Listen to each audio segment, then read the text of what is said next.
台南仁德有一间酿造酒厂，从研发、寻找食材、制作酿造、冲甜到产品销售，所有的过程都由许成银 Shine 和许金银 Ryan 两兄弟一手包办。他们出产的啤酒虏获不少精酿啤酒爱好者的心，更是在国际比赛上表现亮眼。现在就带大家来认识这间台南在地精酿酒厂。Shine 和 Ryan 两兄弟满头大汗的正在将国外进口的麦芽从站板上搬进去仓库存放。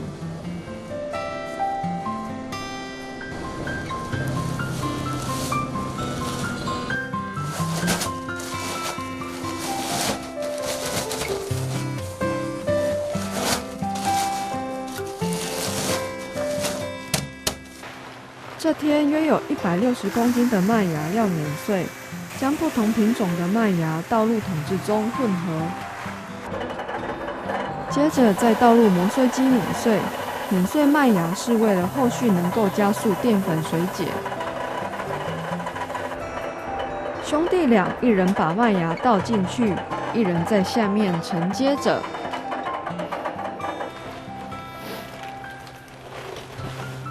因为台湾是比较热带的地方，然后通常在产麦芽的地区是需要比较寒冷的地方，所以台湾不产麦芽。所有的台湾在酿啤酒用的麦芽都必须要从国外进口。那比较大宗的就是欧洲地区，欧洲地区跟美国，还有一些澳洲、纽西兰那边这种比较面积比较大，可以大范围种植的地区，所以全部都是用进口，因为台湾比较难种出这个东西。我现在简单介绍一下我们啤酒厂在使用麦芽是怎么去挑选这个麦芽的种类。就是你可以看到现在这边有各种颜色的麦芽，它这个的概念就有点像咖啡烘焙深浅的概念。你把这个是麦，只是差别就是麦芽，你把它烘的比较深一点，它就会变成比较深色，然后它的口味也会变得像咖啡的 espresso 那种比较重口味的、比较浓厚的这样子，也比较苦一点。那如果是很浅焙的，它就会呈现一个就是这种金黄色、很淡淡的。那你要酿比较淡色的酒，就会这种淡色的麦芽比例放高一点。然后你如果要酿黑啤酒的话，你就会就是添加部分比例的这种比较深色的麦芽。我要怎么知道我的配方里面是要怎么去选择这个东西？这有点需要经验吧，就是因为就算你如果酿淡色的啤酒，就几乎大部分是用这种很淡色的东西。可是你酿生啤酒，你不会说100%就全部用黑色的下去酿，因为你如果全部100%丢这个全黑的麦芽下去，整锅就已经苦到不能喝了。所以你即使是酿比较深色的啤酒，你也会添加蛮多的这个淡色啤酒去，就是作为它的基底。然后这一种就算是比较深色的麦芽，它也有分不一样的深浅。你看，像这个是比较咖啡色的，有比较咖啡色的，还有更深的，就是它的每一个的风味也是不太一样。它有它的制成的过程，它就是烤到某一个熟度的话，它会出现某一种特定的香气。比如说这个烘焙度刚好，它的咖啡的香味会特别多，那一支它就会叫的这个是咖啡麦芽这样子。然后你如果烘到一个地方巧克力的味道比较多，那一支麦芽它就把它叫做巧克力麦芽。对，看你想要什么样的味道比较多一点，你再依据你的经验，然后多踹几次去调它的比例，然后达到你最后想要的结果。这样。Ryan 正看着控制台上的数据到达一定的温度，将磨碎的麦芽倒入60至70度 C 的热水，让麦芽里的酵素活化，进行糖化作用。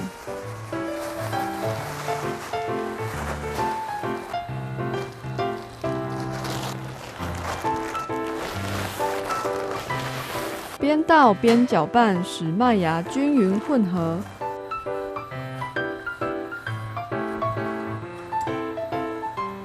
等待约1个小时，将淀粉转化成糖，变成麦汁。我跟我弟其实都是念理工科系，对，我念的是电机系，对，然后主修的是电脑与通讯。然后其实毕业之后，那时候有一度想说是不是到科技业去工作。那时候心中还是有一个想法，想说又对餐饮是很有热情的，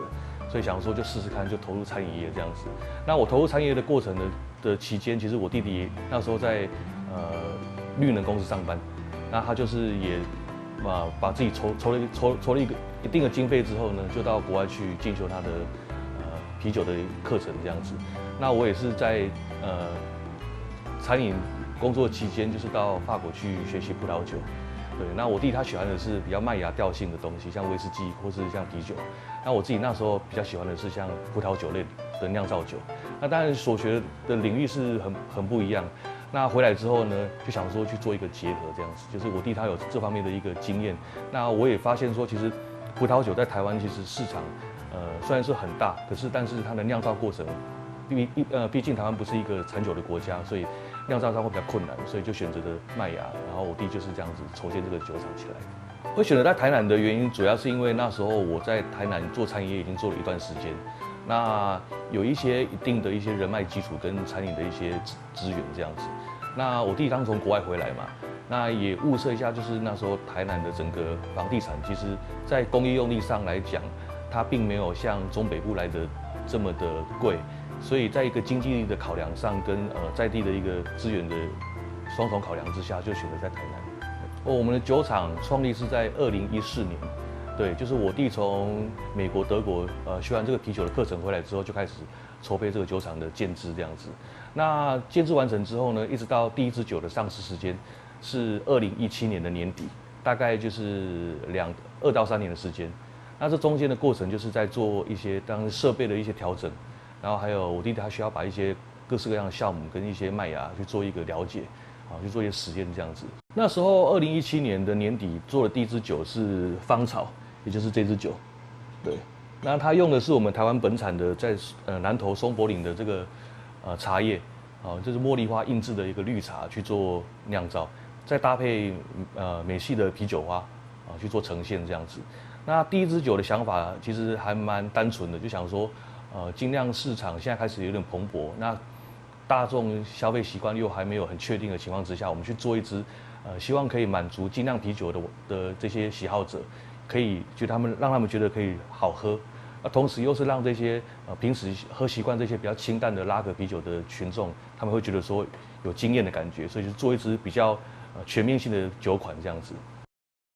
淀粉糖化后会看到玻璃试镜变得清澈，它是用来观察麦汁的澄清度。糖化槽内会放滤袋，将麦渣滤得更干净。再用热水浇淋残留在上面的麦芽，尽可能的汲取更多的麦汁。糖化后，拿取一些麦汁进行糖度及酸碱度的测试，随时监控酿造过程中的条件。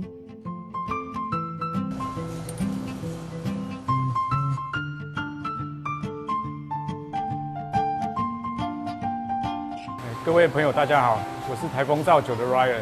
那我主要的工作是负责整个厂内的，可以说是厂内所有的大小事是由我负责的。那主要就是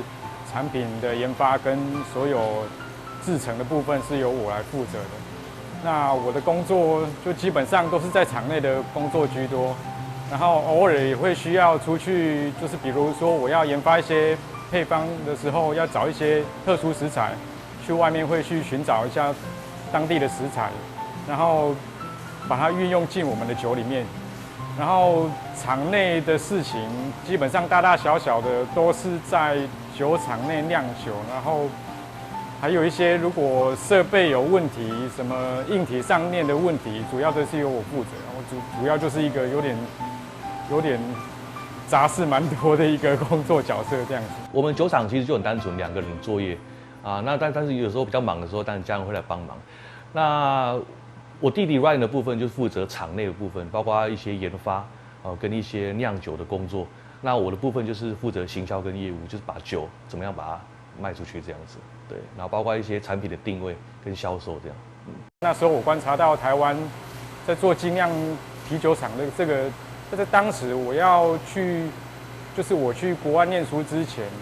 大概全台湾大概还只有不到5家的在做精酿啤酒厂这方面的公司。那我想说这个东西目前还比较少人在做，也许我可以就是朝这条路去做看，可以做一点不一样的东西。然后后来就是往这个目标已经比较确定了以后，我就开始筹备这些东西，然后准备就是想说我要去哪里去进修这些相关需要的知识。然后后来就是选定了国外的美国的学校跟德国的学校，就是去进修，把这个技术先把它学起来。然后回来之后，就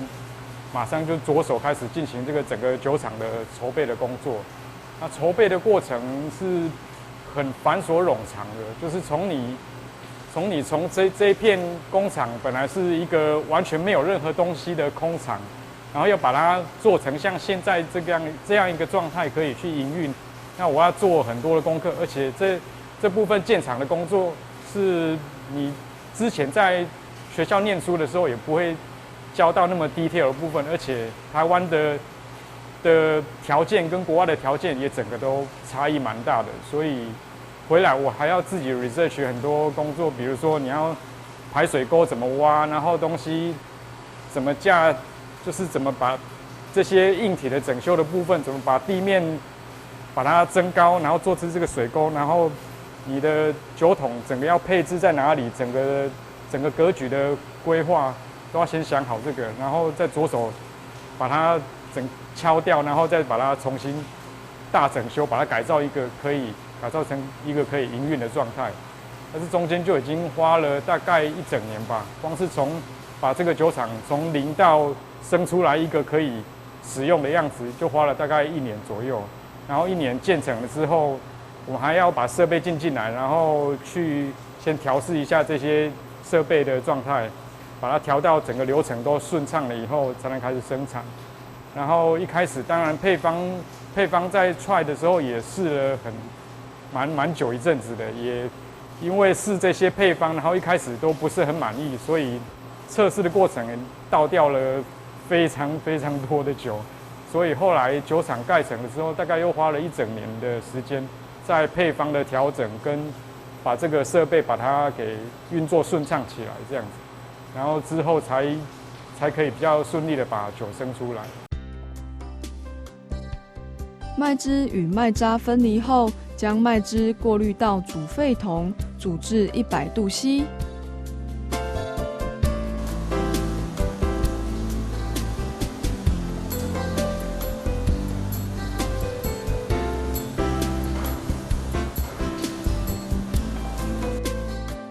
过程中需要不断地将泡沫滤掉。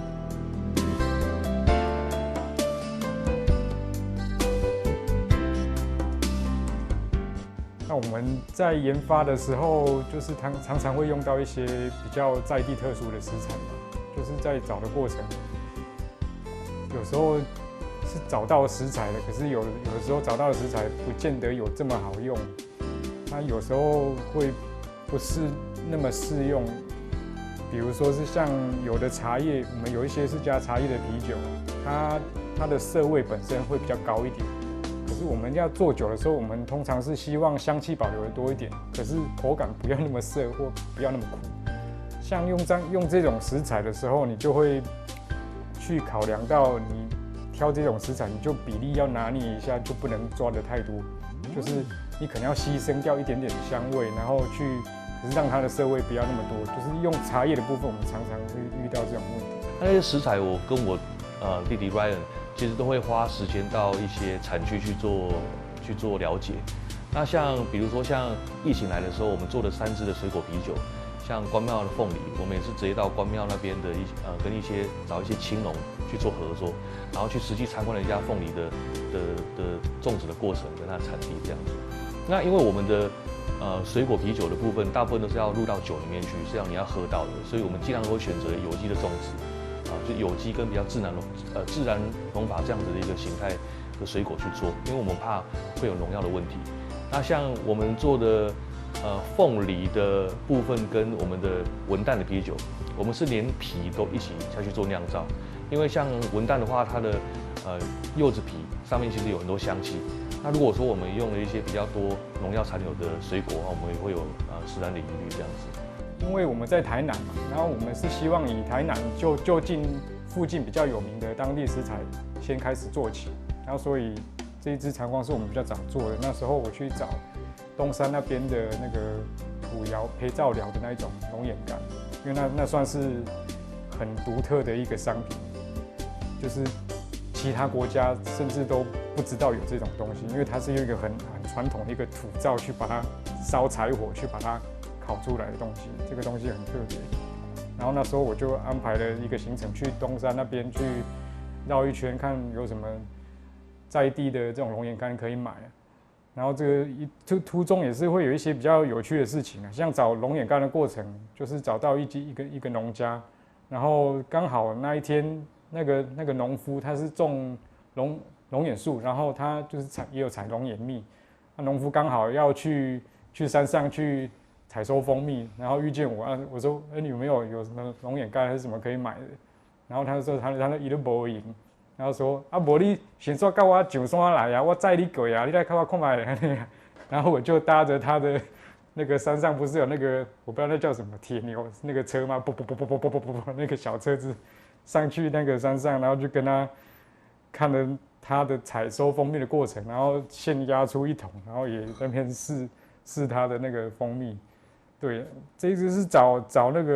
食材比较有趣的地方，有时候会这样子的。然后龙眼干算是比较就没有像刚才那种茶叶的问题那么大，就是因为它本身不带那个苦涩比较不好的味道，可是它唯一的问题就是微微的有点酸，因为毕竟是水果，它有一点酸味在里面。然后这个部分也是要拿捏它的平衡，不能加到过头这样子。就是选择各种食材的时候，你要去想到它本来的特性，到底跟它本来的酒种，还有你最后想要呈现的风味有没有协调。如果是同时运用复合的食材的话，要去想这两个会不会互相打架，然后就是要去试几次，最后才可以做出比较 balance 比较好的东西。这样。麦汁煮沸后，将压成颗粒状的啤酒花加入煮沸的麦汁中。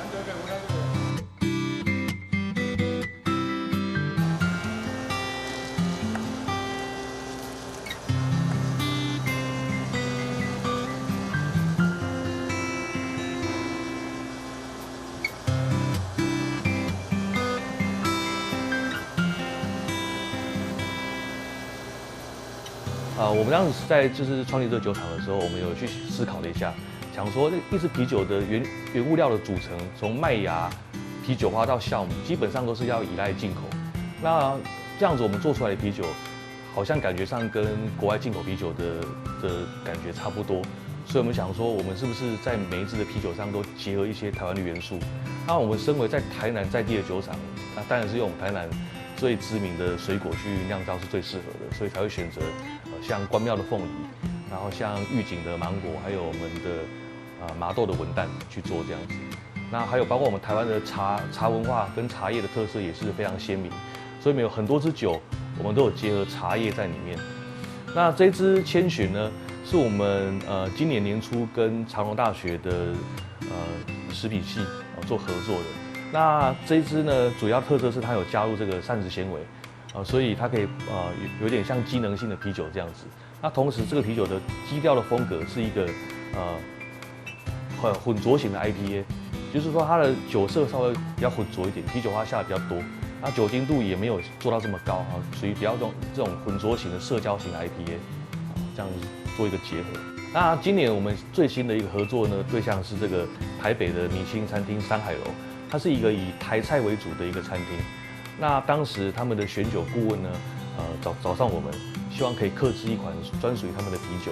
那当时我们试了他们的菜，然后去做一些发想之后，我们就采用了这个花莲的柚花，新鲜的柚花，就是大概3、4月份采收下来的时候，新鲜就是把它冷藏，就直接送到我们酒厂去做一个酿造。然后除了这个柚花的天露之外呢，我们还有把柚花印制的乌龙茶，也是在花莲那边去生产的这个乌龙茶，把它投到酒里面去做酿造。然后这款是属于比较像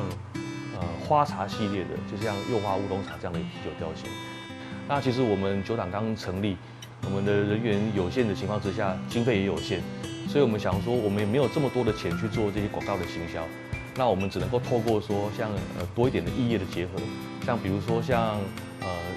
今年也有跟威士忌的老师林一峰老师的这个执杯大叔，就是像这支去做一个联名款叫春柠。那这个很特别的是，林一峰老师他是一个威士忌的专家，那他的族群呢，大部分都是很喜欢喝威士忌的一些爱好者。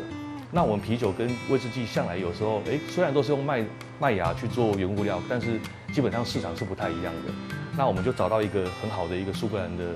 这个泥煤麦芽去做的这支啤酒，那做出来的它会有一点点这个泥煤威士忌的调性在里面。那想说就是赶快就是跟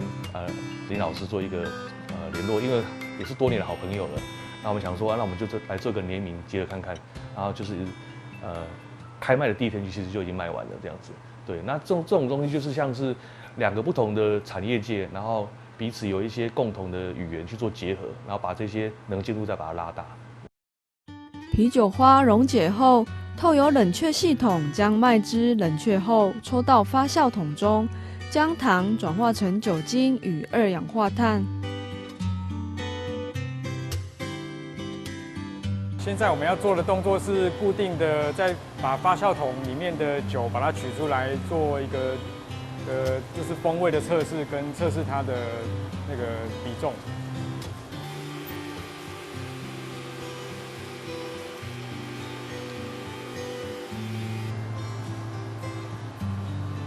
这个闻到味道 OK 之后，等一下再去量一下它的比重。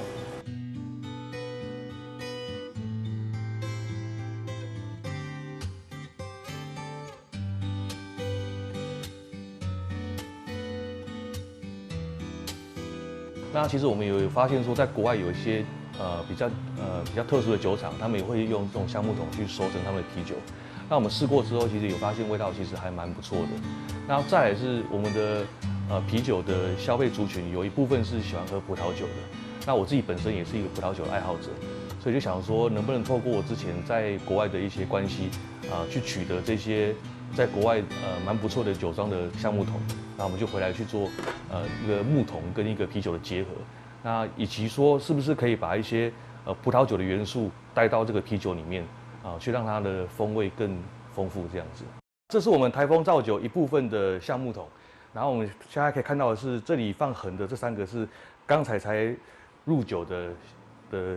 啤酒。然后这3个橡木桶呢，很特别，是我们台湾树生酒庄跟高雄餐理大学那个陈千浩老师合作的一款台湾本土的加烈型葡萄酒，叫做葡萄酒。那它国际上也获得很多的奖项。那我们想说，把他们这个具有台湾风土特色的这个橡木桶呢，拿来熟成我们的啤酒，来做一个实验看看这样子。对，那后面这个立着的部分是已经把酒液取出来。那我们大部分的橡木桶都来自于法国有法国橡木桶，还有像是美国熏烤过的这个橡木桶，还有澳洲的葡萄酒桶。这个部分呢，就是我们把酒液装进去之后呢，我们会把一个塞子把它放进去。可是因为有时候里面还怕有些糖分，然后酵母还活着，它会持续的去作用，持续的去做发酵。那怕有时候气会太多，它会跑出来，所以我们就用一个这种排气阀。然后中间的这个液体那个是消毒液，就是避免它的酒去做感染。那如果有一些多余的气体，它就透过这个阀往上把那个气体把它排出来，这样子。每次酿酒后的麦渣可不是这样就丢弃了呢，都会有饲养羊群的畜牧场人员来载走当羊群的饲料。对于羊来说，可是非常营养的饲料，一点都不浪费。